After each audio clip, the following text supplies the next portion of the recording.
அடுத்து ஒன்று மனம் தாவிக்கொண்டே இருக்கும். அப்படி மன தாவல் நிகழ்ச்சியில் என்ன நடக்கும்னா கருதியில பல்வேறு சிக்கலை ஏற்படுத்தி விட்டுருவாங்க. ஸோ அப்போ உங்களுக்கு சுக்கன் ஏர்ல இருக்கா, கூட யாராச்சும் இணைஞ்சிருந்தா நல்லது.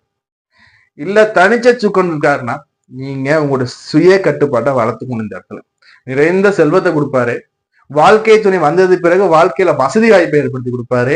வாழ்க்கை துணை மிக அழகான வாழ்க்கை துணை கொடுப்பாரு. வாழ்க்கை துணை பின் வாழ்க்கையில வெகுவா சரசரன்னு முன்னேற்றத்தை ஏற்படுத்தி கொடுத்துருவாரு. ஆனா நீங்க பண்ண வேண்டியது ஒன்னே ஒண்ணுதான், தனிச்ச சுக்கனா இருக்காருன்னா தயவு செஞ்சு அந்த சுய ஒழுக்கத்தை மேற்கொள்ள. மனசுல எண்ணத்தை தூண்டுவாங்க, நம்ம மேல தப்பு இருக்காது, சிலருக்கு பார்த்தீங்கன்னா தப்பே இருக்காது, தேவையில்லாத வீண் விழுந்து விழுந்தோம். அடுத்தபடியா இந்த 7ஆம் இடத்துல புதன் இருக்கான்னு வச்சுக்கோங்க. இப்ப இந்த புதன் பகவான் பாத்தீங்கன்னா நைச்சிய கிரகம்னு சொல்லுவோம். அதாவது இந்த புதன் பாத்தீங்கன்னா சின்ன புள்ள மாதிரி இப்படியும் இருப்பாரு அப்படியும் இருப்பாரு. சோ இந்த 7ல புதன் அமைஞ்சிருக்க எல்லாரும் பாத்தீங்கன்னா